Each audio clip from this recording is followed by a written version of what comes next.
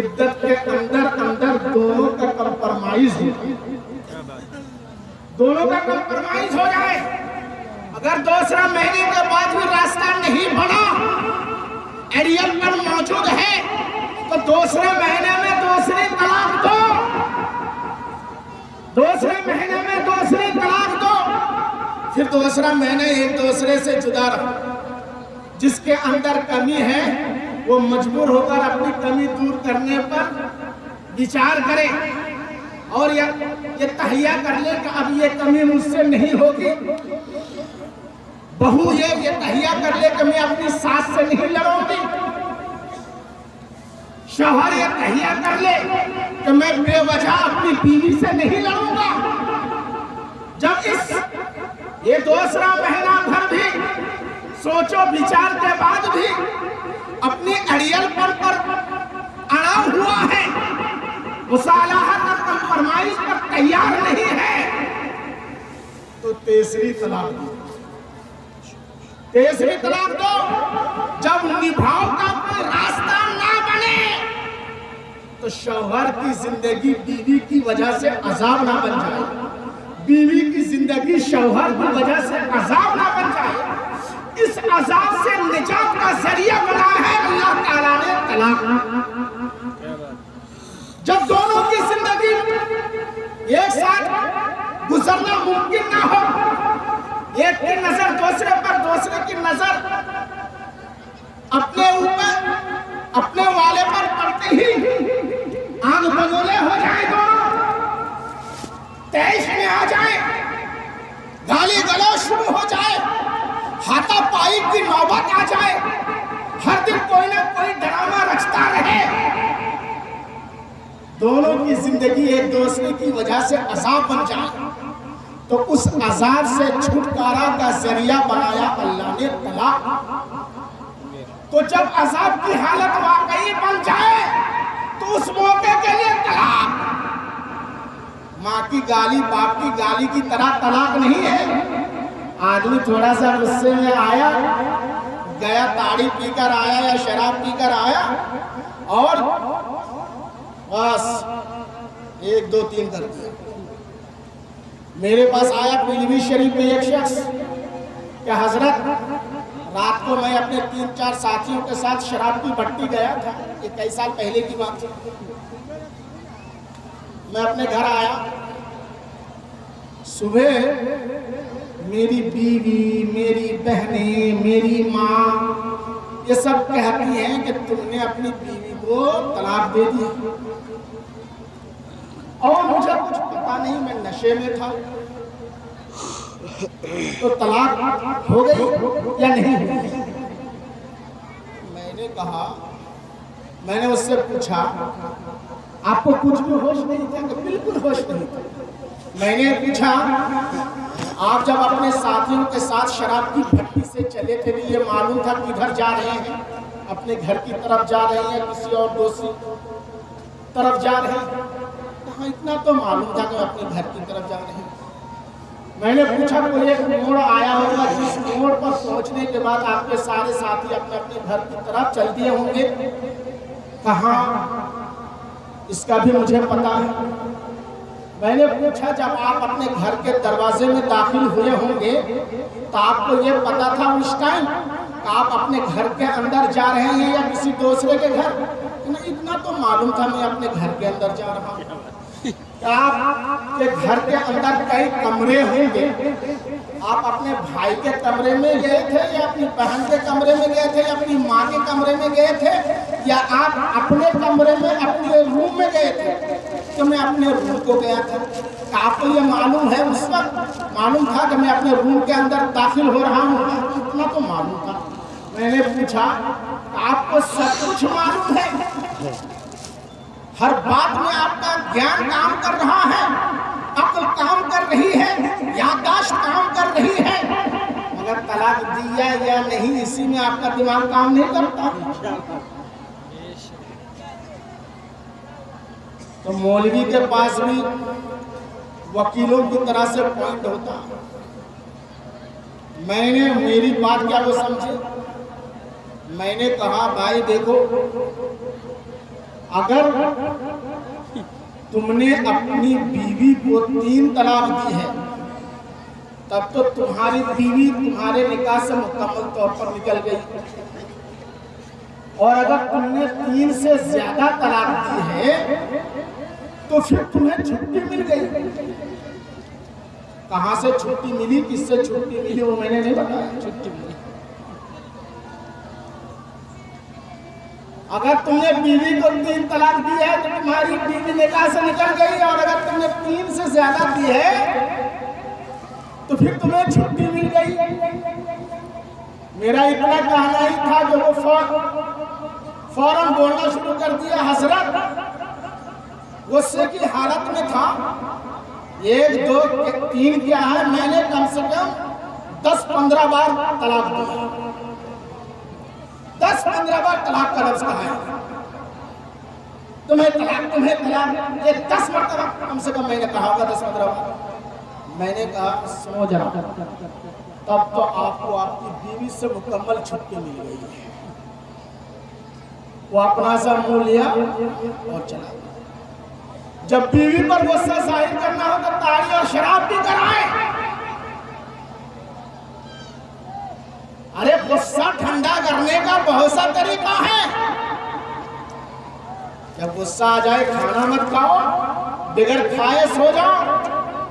غصہ زیادہ آ جائے بیوی کو اپنے روم سے تھوڑی دیر کے لیے نکال کے باہر پھینک دو، اگر بیوی کی غلطی ہو تب۔ بیوی تو محبت کا ایک عظیم پھول کا محبت کے پھول کا نام بیوی ہے، وہ محبت کی چیز ہے، نہ کہ عداوت و دشمنی اور ظلم و ستم کی وہ ڈھال ہے۔ حضرات گرامی، مگر طریقہ کیا ہے؟ زبان پر آیا، تھوڑا سا تیش آیا، تھوڑا سا غصہ آیا، اور ماں بہن کی گالی بکنے کی طرح سے فوراً طلاق بک دی۔ یہ ہماری جہالت اور ملک پر کی بات ہے۔ کبھی بھی اس انداز میں طلاق نہیں دینی چاہیے۔ اگر دے دو گے تو طلاق ہو جائے گی، اور پھر سماج میں بھی بدنامی ہوگی، اور اللہ کے یہاں بھی رسوائی ہوگی۔ لہذا یہ طریقہ کبھی نہیں اپنانا چاہیے۔ اور غوث اعظم کی کئی بیویاں تھی، کبھی انہوں نے طلاق دی ہے؟ رسول پاک صلی اللہ علیہ وسلم کی کئی بیویاں، کیا انہوں نے کبھی طلاق دی؟ صحابہ کرام کی کئی بیویاں رہی ہیں، انہوں نے کبھی کسی بیوی کو طلاق نہیں دیا۔ بابا وسیع الدین نے کبھی اپنی بیوی کو طلاق دی ہے؟ نہیں۔ عبد القدیر میاں نے اپنی بیوی کو طلاق نہیں دی، اللہ میاں نے اپنی بیوی کو طلاق نہیں دی، نظام الدین اولیاء نے طلاق نہیں دی، خواجہ غریب نواز نے طلاق نہیں دی۔ اولیاء کرام کی فہرست اٹھا کے دیکھو، انہوں نے اپنی بیویوں کو کبھی طلاق نہیں دی۔ اب تم طلاق دے رہے ہو تو اولیاء کرام نماز میں تو دعا کر رہے ہو، ہمیں سیدھا راستہ پر چلا، ولیوں کے راستے پر چلا، دعا تو یہ کرتے ہو، اور مسجد سے نکلنے کے بعد فوراً ان کے خلاف چلنے کا، ان کے راستے کے خلاف چلنے کی کوششیں کرتے ہو، تو کیسے تمہیں صراط مستقیم حاصل ہوگا؟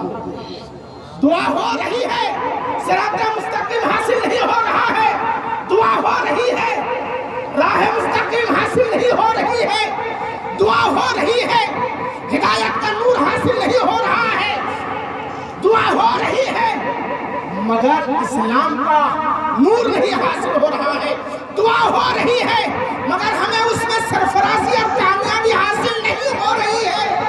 وجہ کیا ہے؟ دعا کچھ اور ہے، کوشش کچھ اور۔ جیسے ہی اپنے مسجد سے نکلے نماز پڑھ کے پہنچے پھوڑا اور ہم لے کر کھیت میں اور میڑ دبانا شروع کر دیا، بازار میں پہنچے، دکان میں پہنچے، ڈنڈی مارنا شروع کر دیا، بعض دوستوں کے یہاں پہنچے، سلام کے بجائے گالی گلوچ اور تبے سے بات کرنا شروع کر دیا۔ مسجد سے نکلتے ہی، آج تو مسجد سے نکلنے کی ضرورت بھی نہیں، دعا سے جیسے فارغ ہوئے فوراً وہیں پر ایک دوسروں کا ابے تبے سے بکنا شروع کر دیتے. تو کوشش ہماری کچھ دعا کچھ اور ہے.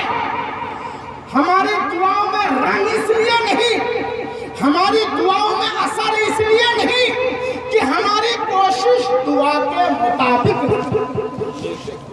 ہماری کوشش دعا کے مطابق نہیں ہے. ہم کوشش کر رہے ہیں, ہم دعا کر رہے ہیں کہ ہمیں نبیوں کے راستے پر چلا, صحابہ کے راستے پر چلا, صدیقین اور شہیدوں کے راستے پر چلا, اولیاء کرام کے راستے پر چلا, صالحین کے راستے پر چلا. یہ ہماری دعا ہے. ہم دعا میں کہتے ہیں اللہ یہودیوں کے راستے پر نہ چلا. ہم دعا میں کہتے ہیں اے اللہ ہمیں کرسچنوں کے راستے پر نہ چلا. مگر آپ صبح ہوتے ہی اپنے شیشے کے گھر میں جا کر آئینے کے سامنے کھڑے ہو کر اپنے آپ کو دیکھ لینا, اپنے وضع اور قطع کو دیکھ لینا, اپنے لباس کو دیکھ لینا اور پھر خود فیصلہ کر لینا کہ ہم جو دعا میں رب سے گزارش کرتے ہیں, عریضہ کرتے ہیں, کوشش اسی کے مطابق کرتے ہیں یا اس کے برخلاف. تو ہماری کوشش کچھ اور ہے, دعا کچھ اور. انگریزوں کی تقلید اپنا لی ہم نے, یورپین کلچر اپنا لیا ہم نے, عیسائیوں کی تہذیب اپنا لی ہم نے. تو جس کی تہذیب اپنانے کی کوشش کی اللہ نے ہمیں انہی کا غلام بنا کر رکھا. جس کا کلچر اپنانے کی کوشش کی اللہ نے ہمیں انہی کا غلام بنا دیا. ارے مسلمان مٹھی بھر کے تھے, مگر تاریخ اٹھا کر کے دیکھو وہ نبیوں کے راستے پر تھے, وہ صحابہ کے راستے پر تھے, وہ شہیدوں اور صالحین کے راستے پر تھے, وہ صدیقین کے راستے پر تھے. انہیں کبھی انگریزوں کی تہذیب کو نہیں اپنایا, یورپی کلچر نہیں اپنایا, بلکہ اس سے نفرت کرتے رہے. تو اللہ تبارک و تعالیٰ نے انہیں ہر جنگ میں, ہر غزوے میں, ہر لڑائی میں, ہر موقع پر اللہ تبارک و تعالیٰ نے انہیں عزت, عظمت, فتح اور نصرت سے نوازا. ضرورت ہے ہم اولیاء کرام کے راستے کو سبحان اللہ دعا کرتے ہو اہدنا الصراط المستقیم, یا اللہ ہمیں سیدھا راستہ چلا. صراط الذین انعمت علیہم, ان کے راستے پر چلا جن پر تو نے انعام کیا. ان کے راستے پر نہ چلا جن پر تیرا غضب ہوا ہے. گمراہوں کے راستے پر نہ چلا, یہود و نصارہ کے راستے پر نہ چلا. جانتے ہو ارے جن کے راستے پر چلتے رہو گے دنیا میں, قبر سے جب اٹھائے جاؤ گے تو میدان قیامت میں بھی انہی کے ساتھ ہو.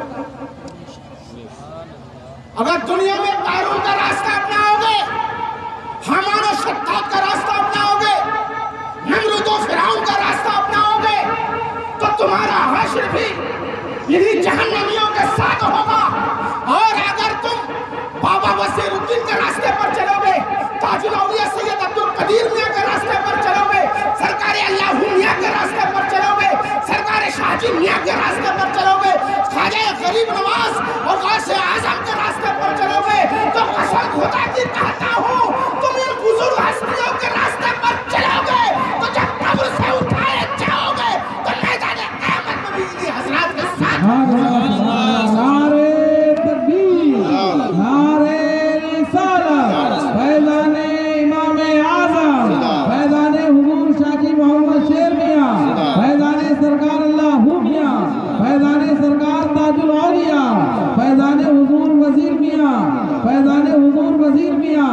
نعرے تکبیر, سبحان اللہ, سبحان اللہ. مدہ درود پاک علی اللہم صلی اللہ علیہ وسلم اور محمد وعلا علیہ وسلم.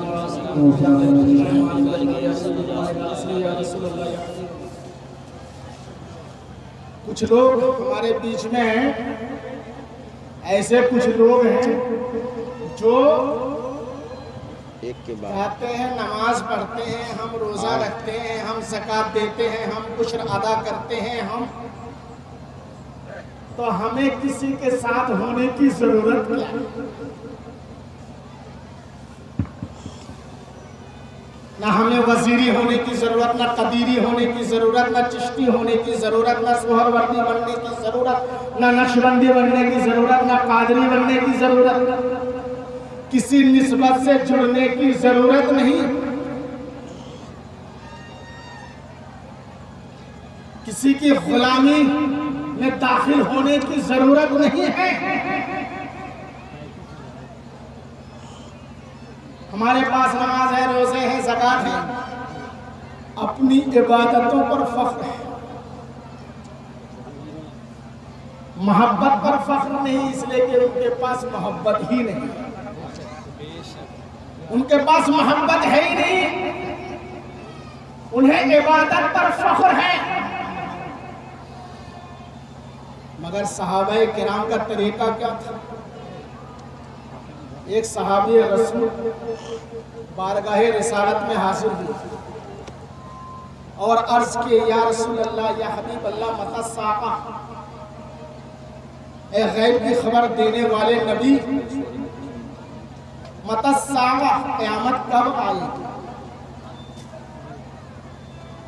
آپ سے اگر میں پوچھوں کہ بتاؤ شیر بے شے اہل سنت، شیر سلسلہ قدیریت، حضرت علامہ مولانا الحاج سید مفتی انتصاب حسین صاحب کتنے بج کر کتنے منٹ پر اسٹیج پر حاضر ہوں گے؟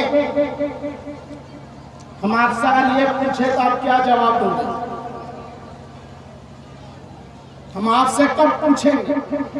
آپ سے پوچھیں گے تو کہیں گے ہمیں معلوم نہیں، اور ہماری بھی بیوقوفی ہوگی کہ یہ بات ہم آپ سے پوچھا جائے گا تو حضرت حافظ و قاری نور الہدیٰ صاحب سے پوچھا جائے گا، یہ سوال کیا جائے گا تو حضرت حافظ و قاری مفتی سرفراز میاں سے پوچھا جائے گا کہ پروگرام کی ڈیلنگ انہی لوگوں کے ہاتھوں میں، کون کتنے بجے آئے گا، کتنے بجے بولے گا، کتنے بجے رخصت ہوگا۔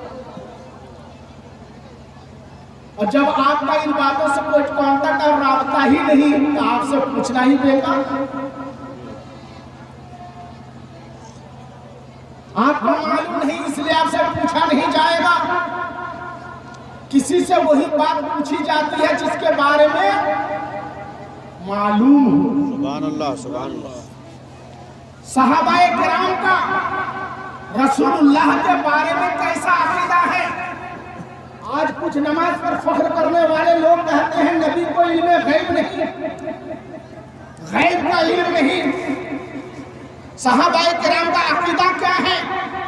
صحابی رسول بارگاہ رسالت میں حاضر ہو رہے ہیں، سوال کرتے ہیں متی الساعہ، یا رسول اللہ، یا حبیب اللہ، قیامت کب آئے گی؟